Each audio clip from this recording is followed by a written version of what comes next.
So some of you will have to write a paper in the near future in a APA format and using the basic guidelines of scholarly writing. So today I'll talk to you about scholarly writing and APA formatting, just some of the basics. So when we talk about scholarly writing, what are we talking about? Being able to write a scholarly paper is an essential skill, and to do this you have to write in a manner that's clear and concise. And your paper will contain specific formatting, and for this assignment and for most assignments in the healthcare profession, it's going to be an APA format. APA formatting was developed by the American Psychological Association, and they developed guidelines for manuscript and paper publication. And this skill is a prerequisite for higher levels of nursing education. So when you go into your BSN or your MSN program, this will be expected of you in the first course that you take. So when we're talking about scholarly writing, the main things I want to highlight are fatal errors. So these are the things you don't want to do. You want to make sure perform a thorough spell check and read through your work a number of times. So you don't want to have misspelled words. You don't want to have misused words, like using affect in the place of effect or vice versa. You do not want to use singular and plural forms of scientific words improperly. So, for example, one that I can think of that I've used in the past incorrectly is the term diagnosis or diagnoses. Diagnosis is one diagnosis, but diagnoses is two. So you want to make sure and use that term correctly. You also do not want to have sentence fragments or run-on sentences. And you want to make sure that you properly format your medical terms and scientific names. You do not want to have capitalization mistakes or use slang language, text language. You don't want to put an LOL, and you don't want to use contractions. Everything needs to be clearly written out. Another thing is that when you're writing out numbers, for instance, you want to say, I observed 3 surgical patients today in my perioperative rotation. You want to write out the number 3. You do not want to use just the number 3. So you want to write those terms out. Everything needs to be fully written out. So other medical errors or fatal errors that you could have when you're writing a scholarly paper is that you don't want to have errors in punctuation, and especially those that obscure the meaning of what you're trying to get across, what you're trying to say. You don't want them to be interruptive in the flow of your content. You don't want errors in verb tense or subject-verb agreement. And you want to avoid the use of first and second person pronouns. So you don't want to excessively use the words I, you, we, me, your. If you're explaining something that you did, it's understandable that you would use those terms, but you want to try to get away from doing that. You don't want to have grammatical errors, which your spelling and grammar checks should help you identify, but it's helpful if you read your paper more than one time. If you're reading a sentence and it doesn't flow, it doesn't make sense to you, it's not going to make sense to your reader. So you need to look for grammatical errors. You want to make sure that your paper is formatted, and you want to use improper. You do not want to use improper citation or references, and then you always want to report your numbers with the units. So if you're giving a blood pressure, you always want to say behind it mm per Hg. We have to know what units you're talking about. The other biggest problem, and the reason I put this on a slide on its own, is plagiarism. You cannot use somebody else's work word for word. So we've defined plagiarism here as the act of taking someone else's words, thoughts, or ideas and passing them off as your own. So if you are looking through your book and you find a statement or comment that you want to use. You are free to summarize that and put it into your own words. If you have trouble doing that, you can use a direct quote, but you have to put it in quotations and you have to cite it. And I've given you an example here from your Med-Surg textbooks. If you'll see that I've put quotation marks here, and then I've cited the reference that it came from, the year of publication, and the page number. You always have to include the page number when you're giving a direct quote. And we'll get into formulating citations in a few slides. So some of the elements of a scholarly paper, these are the things you want to do. You want your content listed in an order that's understandable to the reader. So if it's in chronological order, the things that happened, you want those things to be in chronological order as you write about them.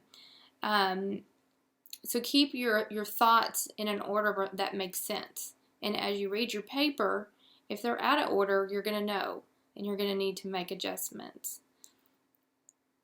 You want to have content that's from credible, peer-reviewed sources. And peer-reviewed sources are not Wikipedia or sites like that. They're going to be your textbook. They're going to be from professional organizations like the American Nurses Association, for just as one example, or from a journal article.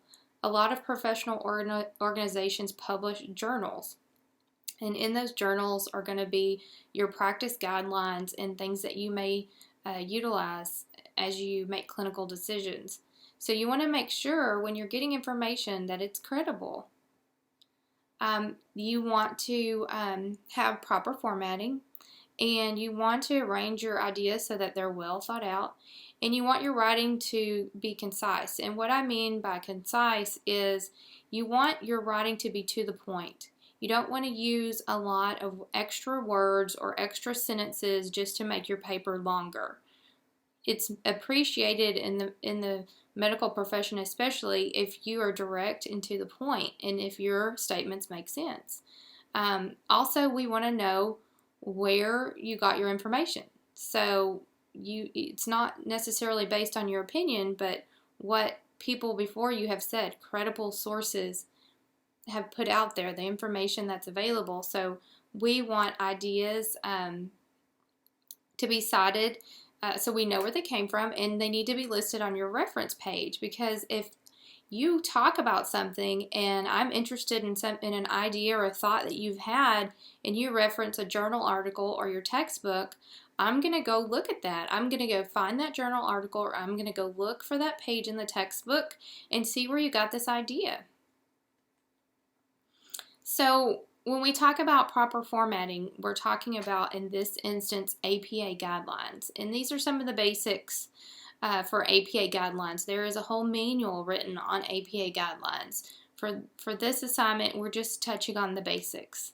And so your paper should include a cover page, and we'll talk about that. Your paper should include a header and a title, your title of the paper, and page numbers. And the first page of your paper should contain a title, and the paper should contain headings. So each time you change subjects, say you're in your perioperative paper, you're going to talk about first your preoperative experience and then your intraoperative experience. It's helpful if you have headings. So you would say preoperative, and then you'd write about your preoperative experience. Then you would write intraoperative, and then write in your intraoperative experience.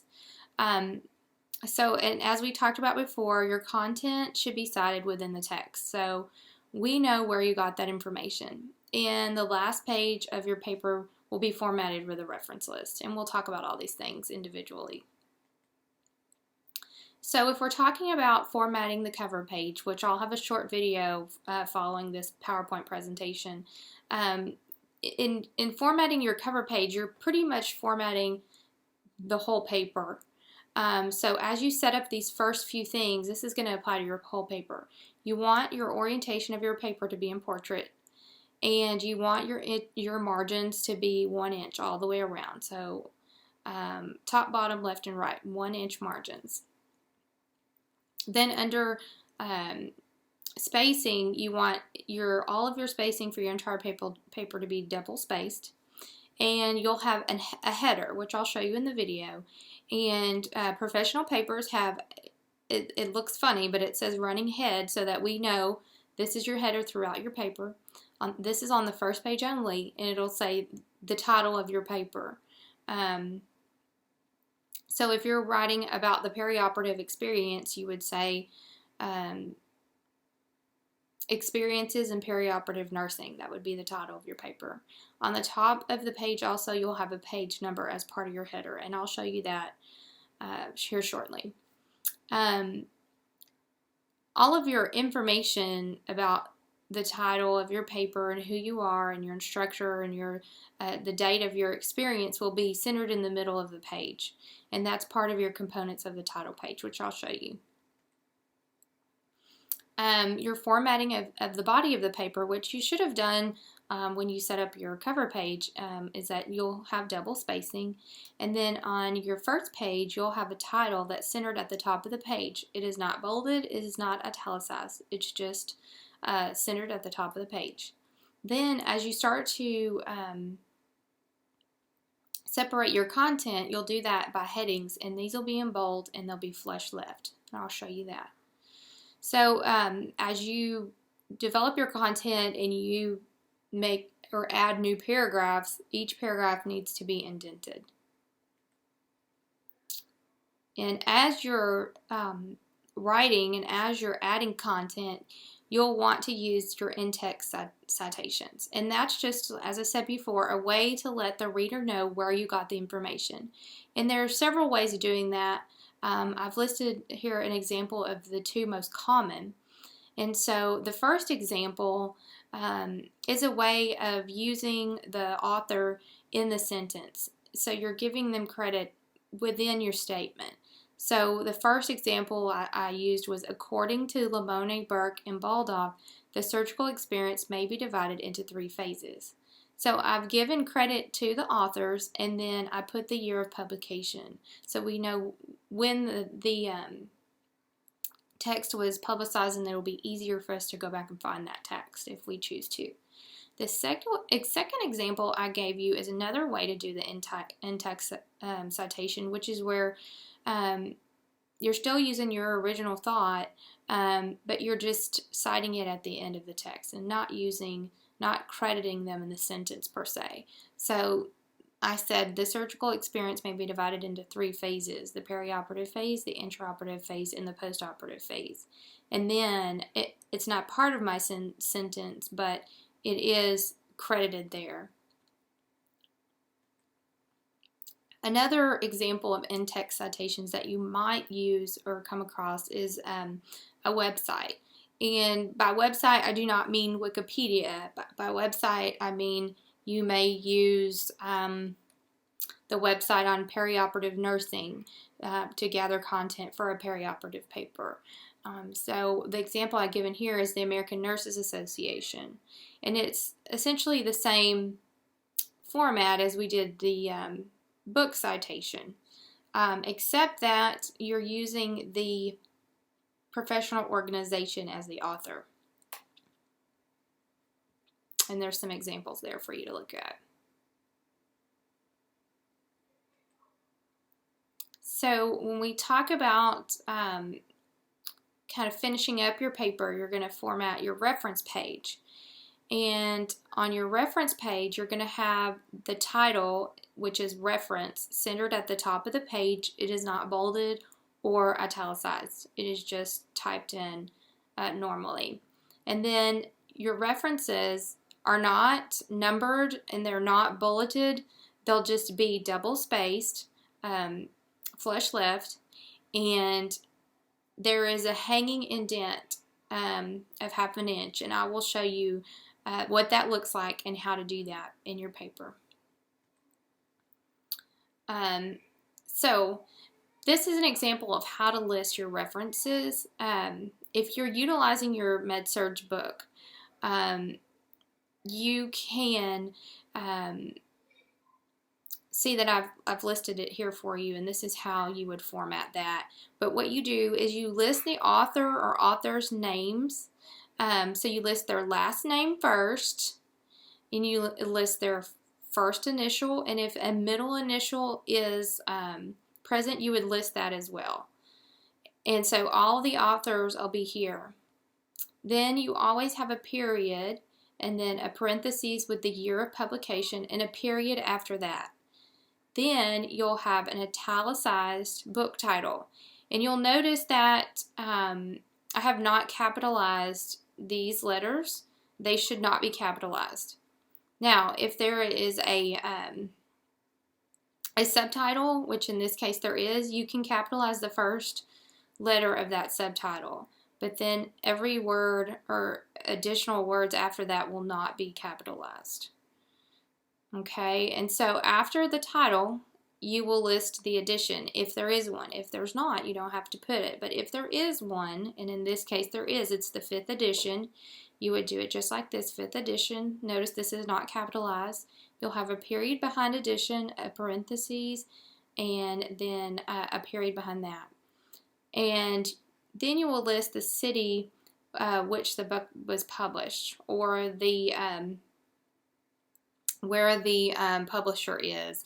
And on this book there are a number of cities, but I took the first one because it's not specifically listed, and that is Boston, Massachusetts. And notice there's not periods between the state abbreviation. This is not an error. Do not put periods there. Then you'll have a colon and the publisher's name and a period behind that. So that's how you list a book reference. Now notice here, I was showing you the difference. Notice here there is an indentation. This is a hanging indent, and I'll show you how to set that up on your paper.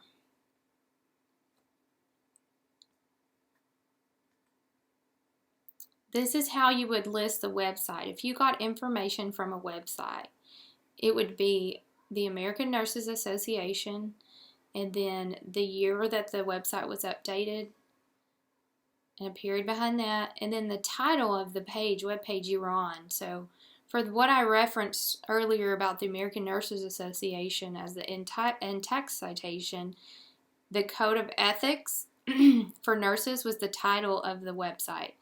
And I retrieved this information from this web address. So myself, yourself, an instructor, anybody reading your content could click on the website and go to that page and see if the information that you've listed is there, or maybe they're interested in looking at the information you've listed. So that's how you would do that. And so where should you look for these APA formatting guidelines? There is an APA book, the publication manual. The 6th edition is the most current edition. It was published in 2010, and that can be purchased in the bookstore. And that is one of the books that your instructors do recommend you purchase, and one that you'll utilize over and over again when you're writing scholarly papers. The other thing that you can do is you can go to the Purdue OWL Writing Lab, and I've listed the website here for you. It's a great reference. You just make sure when you go to the website, on the side there are a couple of options for different formatting. You just need to make sure that you choose APA formatting before you start inputting questions. There's a box that you can input your questions or keywords, and it'll take you to the page to help you figure out what your formatting needs are. So scholarly writing and APA formatting. I'm sure you have questions, and so we'll get to our video on that. So what I'm going to do is I'm just going to show you a blank. You format your document.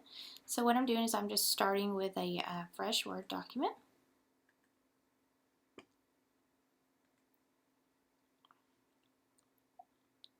And the first things that I'll do to set up my title page, and essentially the rest of my paper, is to go ahead and select my font. And ordinarily For APA formatting purposes, you would use Times New Roman, and you want your font to be at a 12.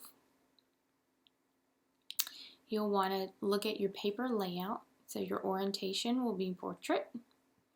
And then you'll notice your margins. The default margins are not 1-inch margins, so you'll want to change your margins either by adjusting them here or by going to the custom settings as the normal margins of a 1-inch margin. Okay, so this will reflect your 1-inch margin. The next thing you'll want to do is set your header. In your header, you can do that by choosing the header option, and you will be best to choose the basic header.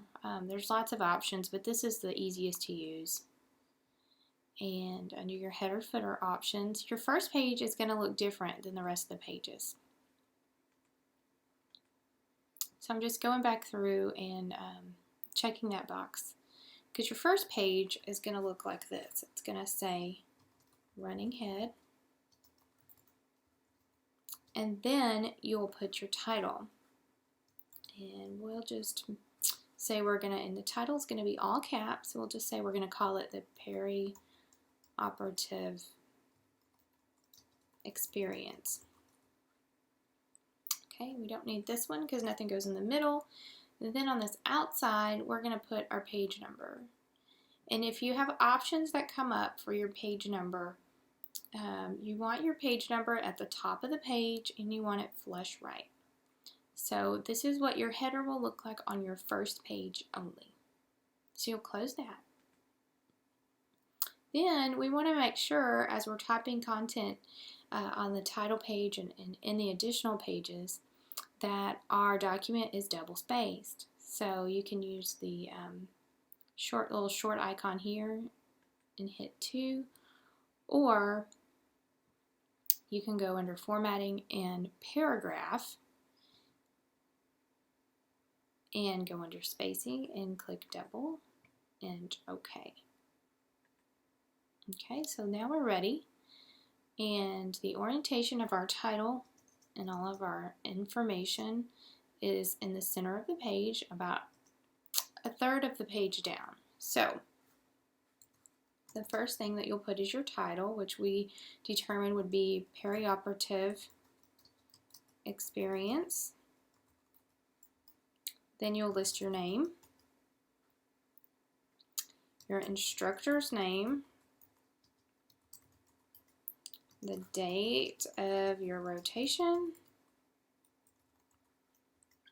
and any additional information that was listed in your grading criteria. So this is where it should be listed. This is the manner in which it should be listed. So check your grading criteria for that. Any additional items that should be listed here. These are the main 4 items.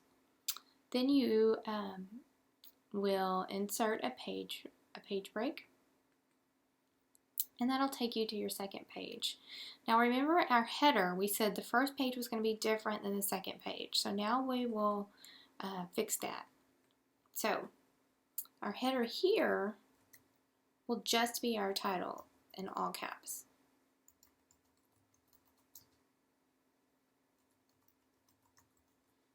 Okay, and we don't need this, we'll get rid of that. And we'll come over here, and under the header footer toolbar, we'll hit page number, and that'll give us page 2. Now, all additional pages after this page will look like this as the header. Okay, so we'll close that. And we've already formatted everything over here, so we've already made it double spaced and set our margins. We don't have to do that again. Now we're ready to put in the title of our paper,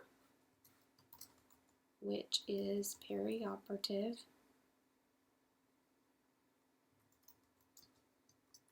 Experience.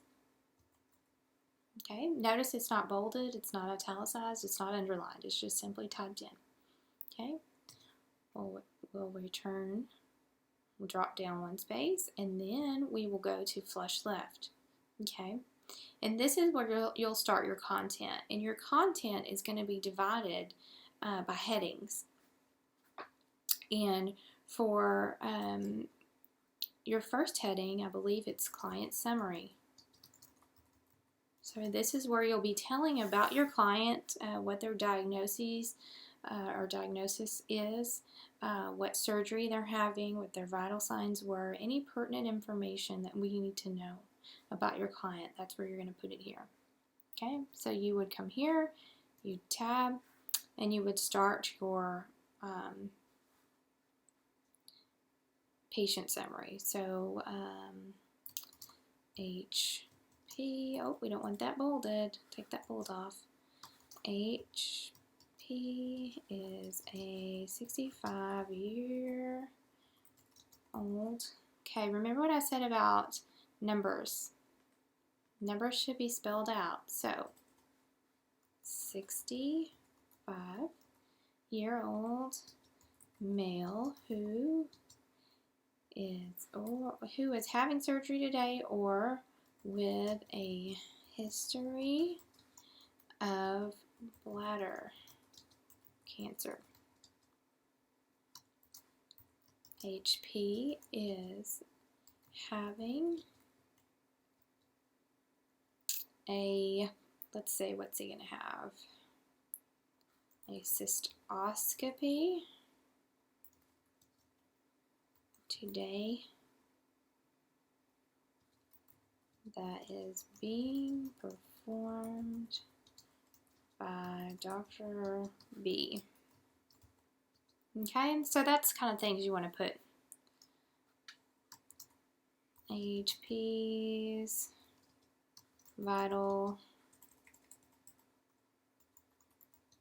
signs were or are, and then you would list that and so on, okay?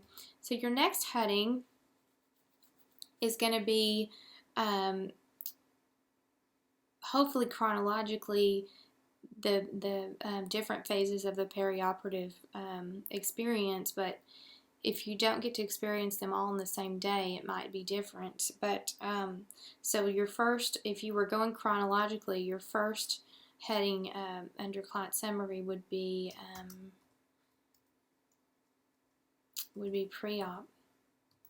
preoperative phase, okay? And that is a heading, so it should be bolded, okay? Then you would add your content there, and then you would put intraoperative phase or intraoperative. Doesn't have to be phase, however you want to list it there. Okay, you'd add your content in there, and then you put post-operative phase or post-operative, and then you would add your content in here, okay? And the content that you're responsible for is listed in the grading criteria. So you'll want to look at your grading criteria and be sure that you have included or you've answered all of those questions in your body of your paper. Okay. So once you've added all of your content, you will want to list your references on a reference page, and I'm just adding another page break. And so on my reference page, I want my title to be centered, and I do not want it to be bolded.